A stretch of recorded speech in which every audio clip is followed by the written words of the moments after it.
So guys, two courses that students will often compare is FRM and CMA. FRM stands for Finance Risk Manager, whereas CMA stands for Certified Management Accountant. Now, the reason these two courses are often compared with each other is one, they are used for decision making. So risk managers will make a lot of decisions internally. So the reason they are compared is finance managers will make a lot of decisions internally, and so will management accountants. The whole job of a management accountant is to aid decision making internally. It's all about frameworks, both of these courses. They are both relatively short term, which also leads to students often comparing the two courses. One you can complete in 6 to 9 months. I'll talk about this in more detail, of course. But one course can be completed in 6 to 9 months. The other one can be completed in a space of 12 months, which is why the comparisons happen. So what we want to do in this video is broadly talk about the two courses.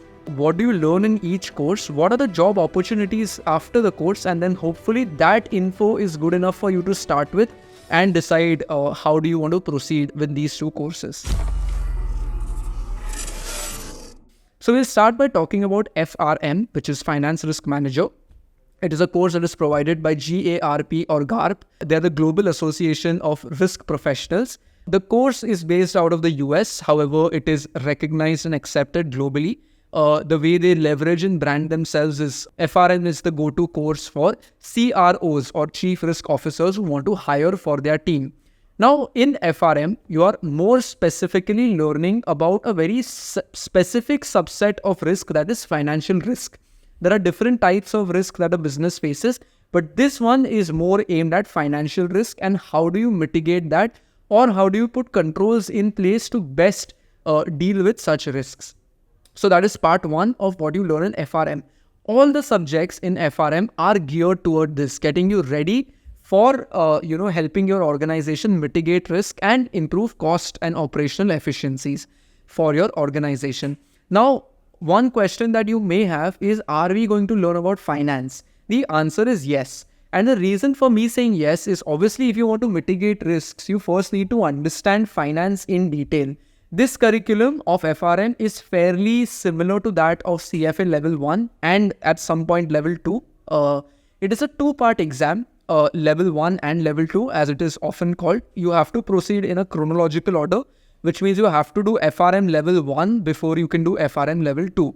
The exam is completely MCQ based. There is no subjective question in the exam or a descriptive answer, so to say, and there is no negative marking in the exam. The pass rates for FRM are usually around 40 to 45% globally, which means out of every 10 students who write the exam, 4 or 5 of them end up clearing. Whereas when it comes to US CMA, we will talk about the pass rate separately. Job opportunities you get after FRM. So mainly you get to work as a risk analyst or a finance analyst, business analyst. The roles are very similar at an entry level, but you're progressing more and more after FRM to specialize in risk and work in risk departments in several teams. The starting packages are around 5.5 to 6 lakhs for FRMs in India.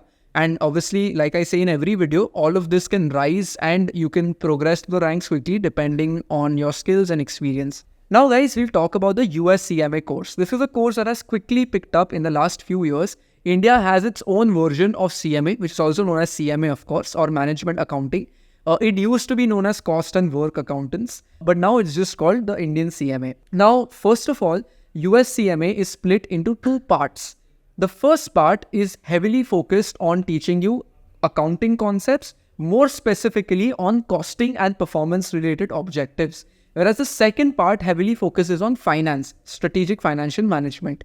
So this is what you will precisely learn in US CMA. The US CMA curriculum is extremely logical, meaning if you have your logics in place, if you're understanding and grasping basic concepts of accounting and finance, you're able to pass this qualification. On average, it takes between 6 to 9 months to complete your US CMA. At least that's how long we will train you for, and then usually students are able to complete it fairly quickly. Just like FRM, this is also a two-part exam. The only difference here is here chronology does not matter. Part 1 and Part 2 are absolutely not related to each other. So you can go for Part 2 before you even write your Part 1 and it makes no difference. In fact, sometimes taking a Part 2 is what we recommend to our students to begin with. So that is the curriculum, the exam pattern broadly. Now when it comes to the exam structure, you have 100 MCQs in both the parts. And you have 2 essay-based questions. So essay-based questions are essentially subjective questions wherein you have to write down your opinion or you have to calculate a few numbers, show your workings. So those are usually what qualifies as a longer answer. You can only get to the essay-based questions if you perform well or score 50% or more in your MCQ section. So that is the examination structure. On average, the global average pass rate for US CMA Part 1 is around 45%, and for Part 2, it is the same, sometimes a little higher for Part 2.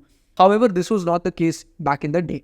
With respect to the job opportunities, obviously management accountants work in domains that support decision making for the management. However, some striking profiles that I can share with you are, those of research analysts, or business analysts, financial analysts. But these roles, even though the profiles are mentioned are the same, what they actually do in their day-to-day roles, FRM or CMA candidates, is very, very different. Again, FRMs, they will work mainly on risk mitigation, whereas CMA candidates will mainly work towards sort of decision making and creating internal frameworks, doing a lot of costing and things of that sort for the management. The average package for a CMA starts at around 6 to 7 lakhs. But just like FRM, this can go higher.